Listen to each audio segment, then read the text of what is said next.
क्या है आयुर्वेद? आपके किचन में रखे हुए कुछ गरम मसाले, या धोती कुर्ता और तिलक लगाकर पेड़ के नीचे दवाइयां बांटता हुआ कोई झोला छाप डॉक्टर, या आयुर्वेद के नाम पे सड़क के किनारे तंबू लगाकर दवाइयां बांटता हुआ एक पाखंडी, या बिना रिसर्च के लिखी गई कोई देहाती किताब? अफसोस की बात है कि हम में से अधिकतर लोग यही मानते हैं और यही जानते हैं, और इसी चूक का परिणाम है कि आज हमें यह दिन देखने को मिल रहा है।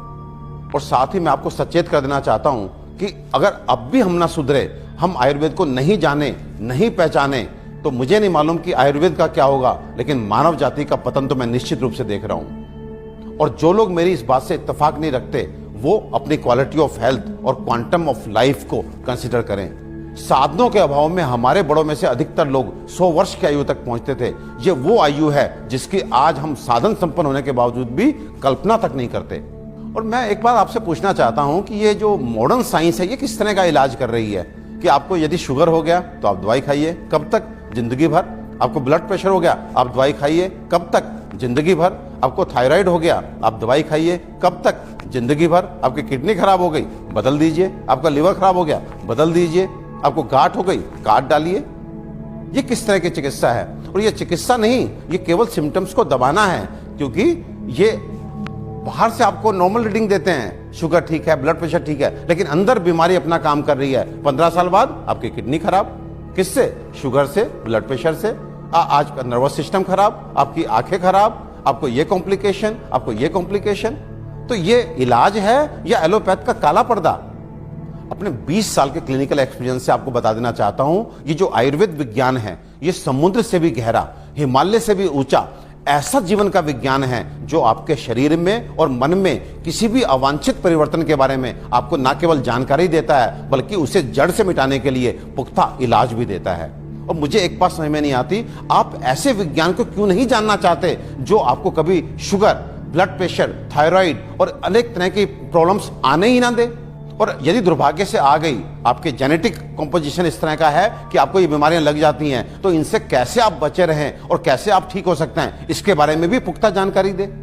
मित्रों, आयुर्वेद सबसे पहले स्वस्थ से स्वास्थ्य रक्षण के लिए आपको ऋतुओं के हिसाब से आपको क्या खाना चाहिए, क्या पीना चाहिए, किस तरह की जीवनचर्या आपकी होनी चाहिए, ये सब सिखाता है। और उसके बाद अनफॉर्चुनेटली यदि आप बीमार पड़ते हैं तो यहाँ पर लाखों दवाओं का वर्णन है, जिसमें आपकी काष्ठ औषधियाँ यानी कि जड़ी बूटियों से बनी औषधियाँ, आपके मिनरल्स यानी कि खनिजों से बनी औषधियाँ, रस औषधियाँ, इतनी सारी औषधियों का वर्णन है जो आपके उन बीमारियों के लिए भी आपको इलाज देती हैं, जिसमें आज का मॉडर्न साइंस जो है अपने हाथ खड़ा कर देता है। आज फैली किसी भी विषाणु जनित बीमारी के लिए वेंटिलेटर्स का इंतजाम मॉडर्न साइंस करता है। केवल किस लिए?